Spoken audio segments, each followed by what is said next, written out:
आज डे 85 है। तो कई बार क्या होता है कि एनजीओज बनते बहुत सारे हैं और भारत देश में तो 44 लाख से ज़्यादा एनजीओ रजिस्टर्ड हो चुके हैं, लेकिन एनजीओ अपने बेसिक रजिस्ट्रेशंस भी नहीं करते हैं, जिस वजह से उनको तमाम समस्याओं का सामना करना पड़ता है।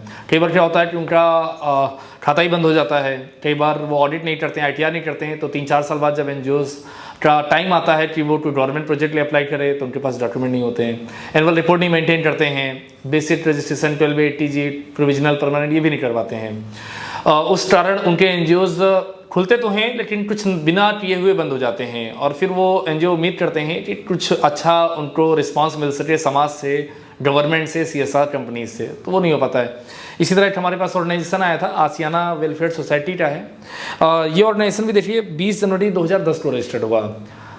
ये एनजीओ दर्पण का रजिस्ट्रेशन है और अब इनका रजिस्ट्रेशन जुलाई 2025 में हुआ है दर्पण में। तो टोटल 15 साल इन्होंने एनजीओज में बिना कोई काम किए हुए गुजार दिए और केवल रजिस्ट्रेशन लेके रखा हुआ था। अब वो आप रिन्यूअल करा रहे हैं लेकिन उसकी कोई वैल्यू नहीं रह जाती है। तो दर्पण का registration it is a common registration, but वो भी नहीं किया। तो आपको दर्पण का रजिस्ट्रेशन तो तत्काल एनजीओ खुलते ही करा लेना है, नहीं तो आपके अकाउंट बंद हो जाएंगे। साथ ही साथ 12A का ये प्रोविजनल ऑर्डर है, ठीक है, और ये इसी के साथ साथ ये 80G का आपका प्रोविजनल ऑर्डर है, आप देख पा रहे होंगे।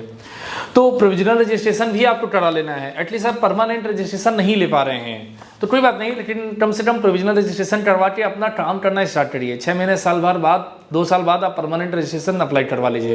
लेकिन प्रोविजनल रजिस्ट्रेशन ऑर्गेनाइजेशन के पास 1280G का होना कंपलसरी है, दर्पण होना भी कंपलसरी है। और अगर इसके बारे में विस्तार से जानना चाहते हैं कि 12A रजिस्ट्रेशन क्या होता है, 80G रजिस्ट्रेशन क्या होता है, दर्पण क्या होता है, सीएसआर क्या होता है, तो आप हमारी टीम से संपर्क कर सकते हैं। हम आपके बारे में आपको विस्तार से बताएंगे। हाँ, एक बात और, रजिस्ट्रेशन कराने से पहले उस रजिस्ट्रेशन के बारे में भी जानना जरूरी है। तो जब भी आप रजिस्ट्रेशन चाहे हमसे करवाएं, किसी से करवाएं, उस रजिस्ट्रेशन के फायदे क्या हैं, नुकसान क्या हैं, वो भी जान लें। बहुत बहुत धन्यवाद।